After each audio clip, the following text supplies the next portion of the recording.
Hey, Kiara Iman, I'm so excited to talk to you. You know, you are one of our stars on the rise, especially you have accomplished a lot of things while even in school still and having some lead success, lead being the opportune word there, right?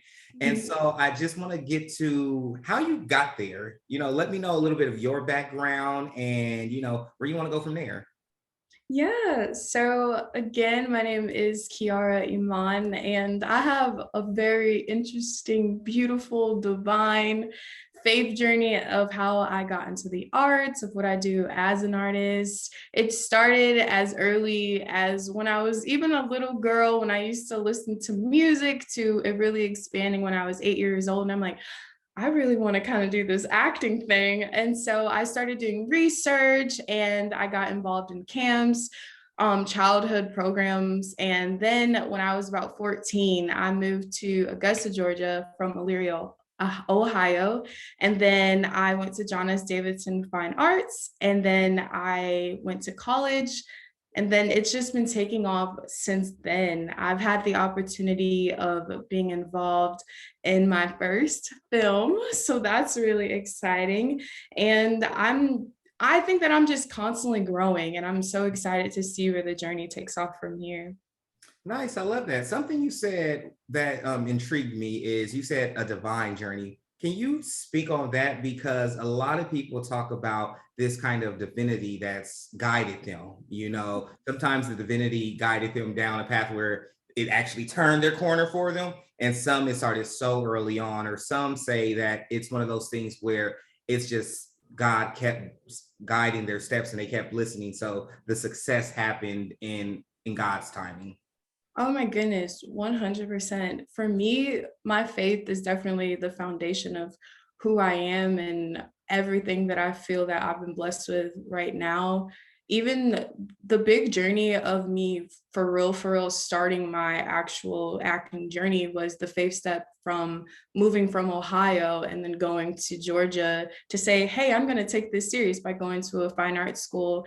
That was even a crazy journey because I went through a whole process where I didn't even know if I was going to get into this school. I never lived in Georgia before. And I remember praying about it.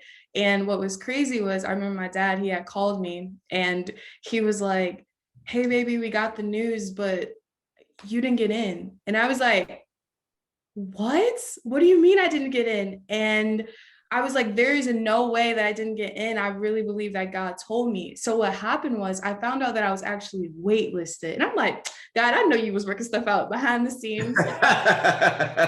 Yes, I was so like distraught, but that's kind of what constantly happens in my faith journey. Like delay truly does not mean denial. It was just a delay, and the person that I was being developed during that time, about a month later, I found out that I got removed from the waiting list, and my score was like a 58 out of a 60. I'm like, are these kids prodigies? Like, what is going on?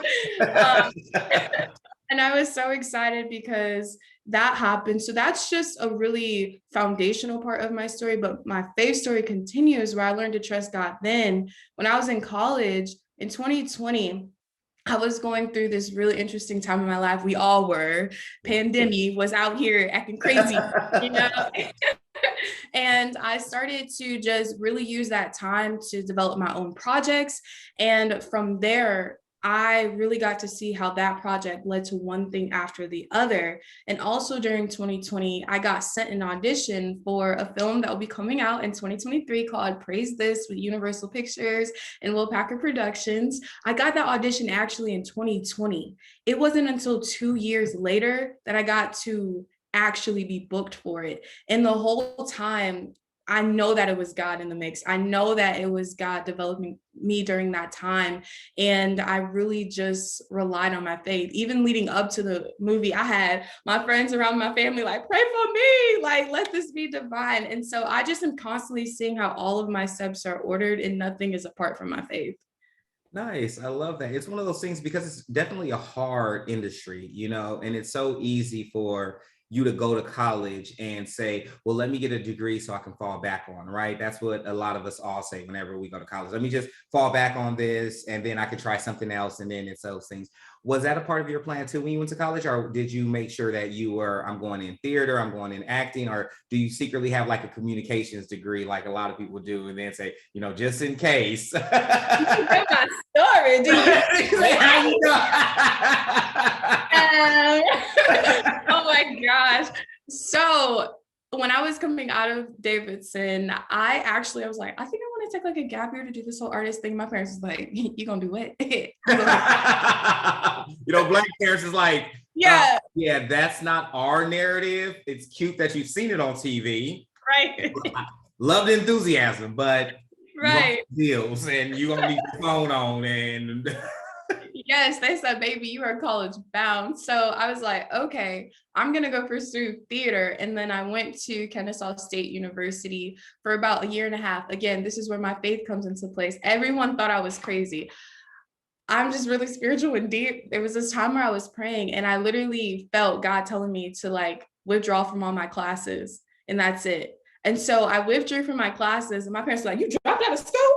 Like, what you doing?" And so actually, after I did that, I decided to transfer to Augusta University, and then I completed my degree in communication. Hey, what with communications? I have my master's in communications. Oh, really? Okay. Yeah, but I always try to tell people though, because even when people talk to me or they text or anything, even my own husband, he hates it sometimes, and he's like, "I'm not a textbook," and I say, "Well, obviously, we're not receiving each other right now." And a lot of times people don't understand communications actually helps you understand character development. It helps you understand the psychology behind things. You're wondering why this person said this, what was the context. So I can see where that really kind of kind of goes hand in hand, because when you read a script, you're breaking it down from a communication standpoint on top of the arts. And I think that might be even like a secret weapon for you. Yet, I think it definitely was really great because during my time of pursuing communication, I was completely behind the scenes. So it gave me the opportunity to branch out in everything that I can do as an artist. I did script development. I got to even take that script development style into some of my internships, where I was blessed to intern with AMC Networks in the all Black department. And so that was really cool. I also got to be the first student to launch a student-led newscast. And from there, I got to learn to work with people.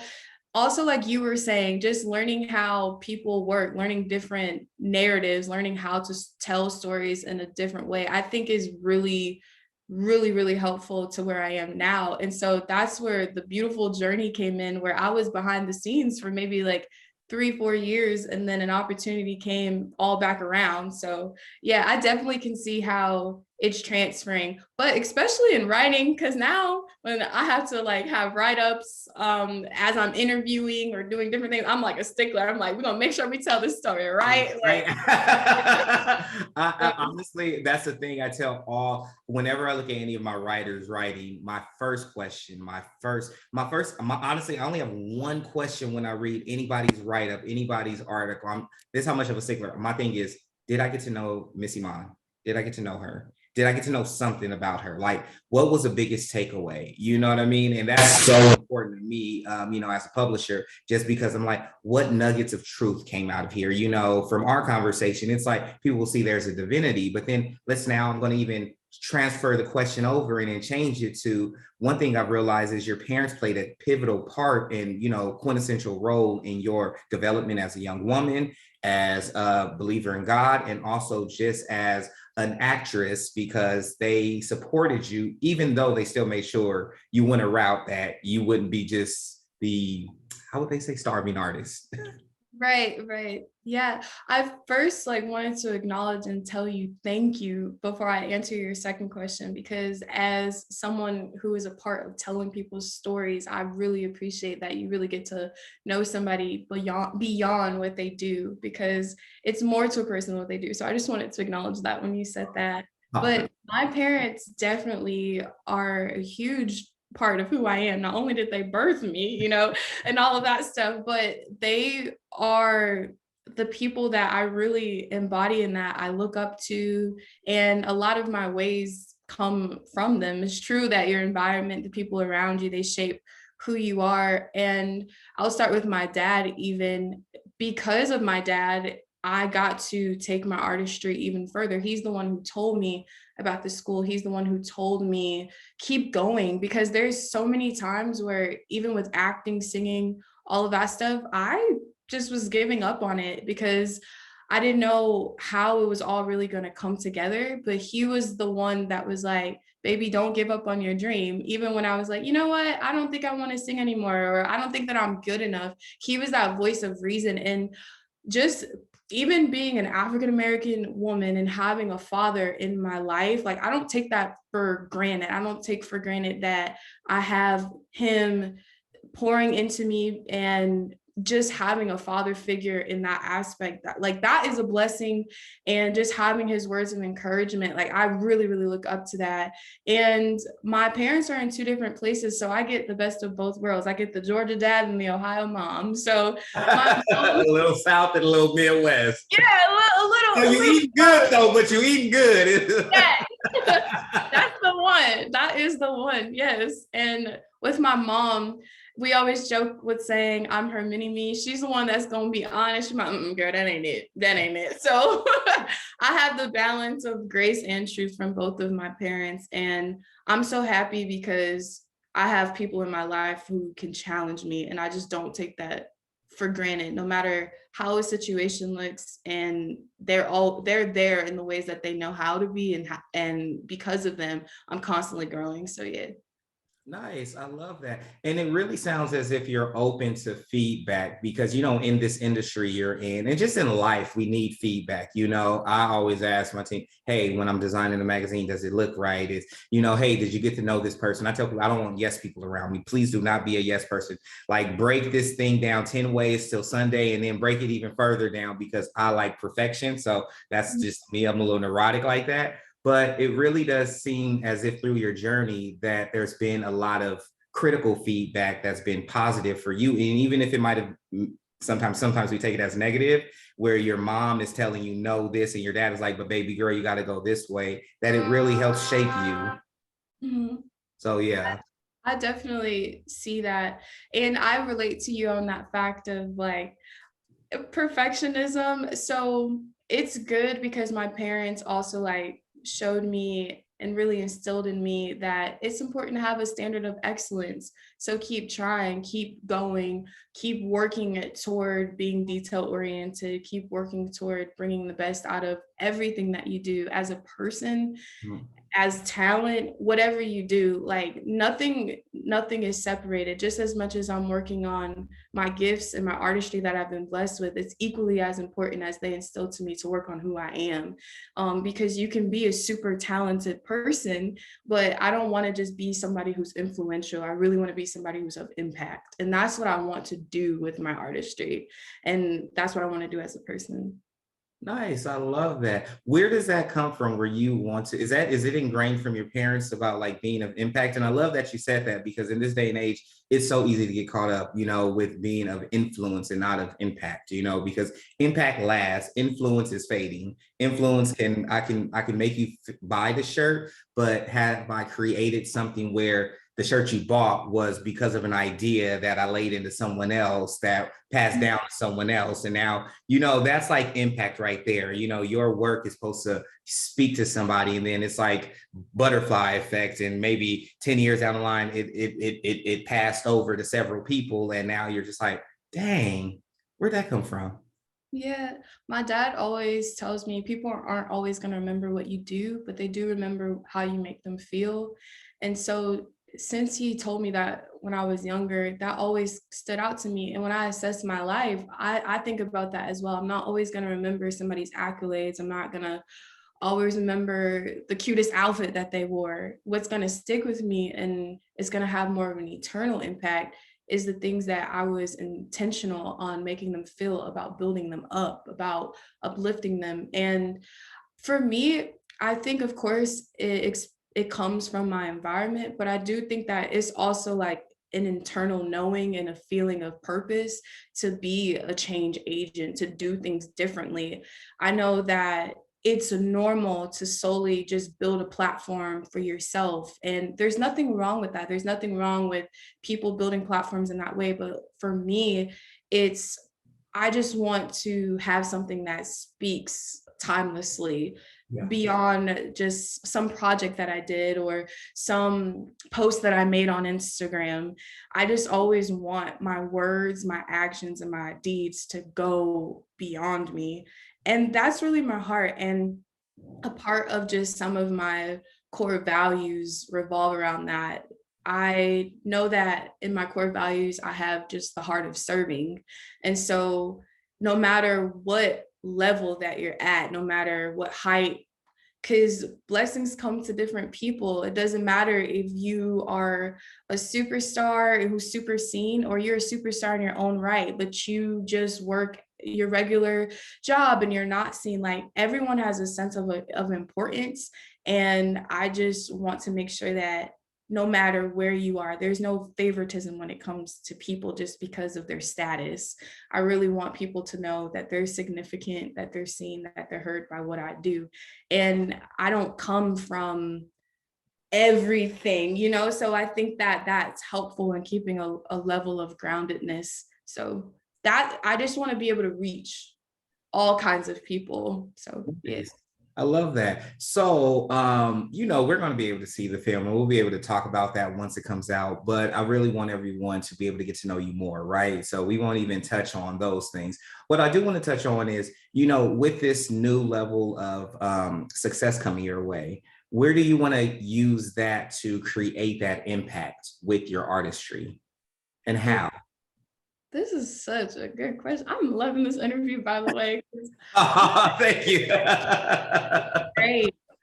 I definitely have a dream of being the person that not only like opens doors, but like makes room for people to actually come through Yeah. and support that. So even when I was starting to do my own passion projects, when I created art for myself, I was so grateful because it gave other opportunities for other people. And that looks like giving jobs for artists, that looks like jobs for dancers, other actors, singers. And even when I was younger, I used to put on this showcase called Diverse, and it was all about featuring different talents. So as I'm moving forward in my success, the lessons that I learned there, I want to be able to transfer over to having more resources and opportunities to let new faces be seen. I am blessed. I am so blessed that the door was open for me as a new face. And there's no telling what's gonna come from all of this. I'm hoping that it's really great. Um, but like, I want to be able to give also what was given to me. And even though I talk a lot about artistry, I really love doing community building. So I want to just have more opportunities to use my success to give back. For example, this is artist related, but I'm actually a drama teacher as well. So You do everything. Are you guys part Jamaican? That's funny. That's really funny. No, I'm not Jamaican, but I'm so weak. But for getting the opportunity to go to Atlanta and finish filming, it's been really cool to have this space to take everything that I learned from there and like not just store it for myself and be a gatekeeper of the information that I got, but now I get to come back and give it to my students. I get to be the exposure that they might not be at yet, or they may never get. And now they have information that they may have not have gotten the opportunity to get yet. So it's stuff like that. That's what I want to do with my success as I'm continuously climbing. I want to continue to reach out and like reach up and like give back. And I'm already seeing how that's unfolding. And then also, of course, I have my own personal like goals of where I want to be and all of that great stuff. Nice. You know what? I love that. I'm pretty good at reading people, right? I'm pretty good at reading the room. I feel like you give me very young Issa Rae vibes. And I think there's three things that I feel like you have planned. One, I feel like you want to do some type of like production company later on or anything that's really like women empowerment and are people of color. I feel that's one of the things. And then two, I feel like you want to create like some type of nonprofit to give back to like minorities and arts and like school programs or something so they can have a thing. And then I feel like the third thing is like you want to also do like workshops for the arts, like maybe like script writing and different things and those coming up. Am I right? You too right. Right.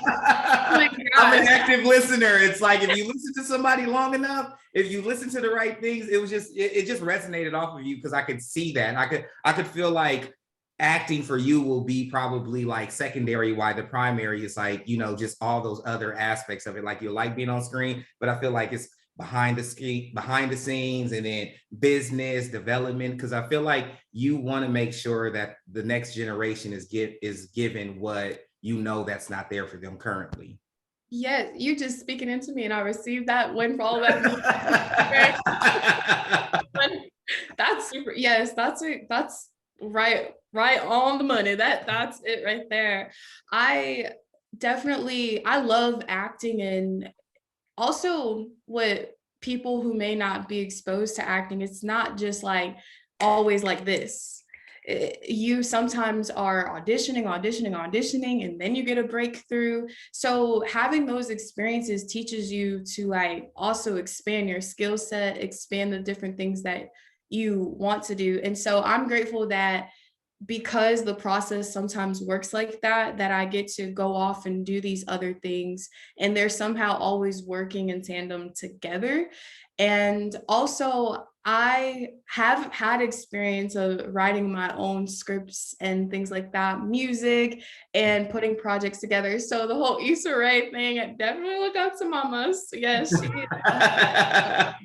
she's so amazing. But I even value, I'm always talking about it, but even what Kiki Palmer is doing, those are definitely the women in leadership that I value, that can work behind the scenes, give opportunities for other people, but find creative ways to make opportunities for themselves. I'm a big advocate. If no one is giving you something, you don't always have to wait. You Yeah. can, there's something in you that can bring that out. Mhm. So you're on it. You're on it. I love that. No, thank you so much. No, it's only you. I tell people I can only as a writer, all I can do is literally reflect the story you're giving me, right? And so that's all I can do. And before we end, I want to just leave the viewers and listeners, your friends and family, what for you, how do you define success? And how do you hope other people really tap into how they should define success for themselves? Because right now in this world of capitalism, we define success by going to school, vacation times. I tell people success cannot be brunch and a trip to Dubai. I know that can't be that can be the height of success for us. But what does success look like for you? I first want to start off with telling you something that's very divine, and then I'll answer it because we've been talking about that. So every year I pray for a word, and I'm always led by that word. And somehow my life just always manifests after that word. And this year, my word was success.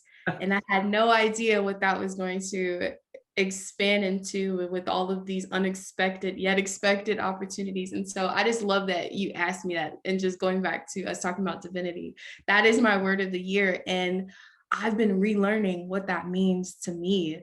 I think that we're always going to constantly be trying to figure out what success means personally to us. But what I have found is success is not always things that can be applauded by man. It's not always things that can be seen.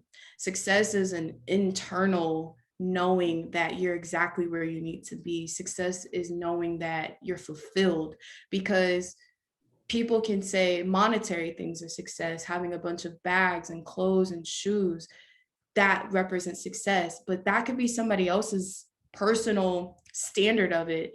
And it doesn't make it right or wrong, but sometimes people can have all of these things and they don't feel successful at all. So to me, it's really the internal knowing that I'm fulfilled.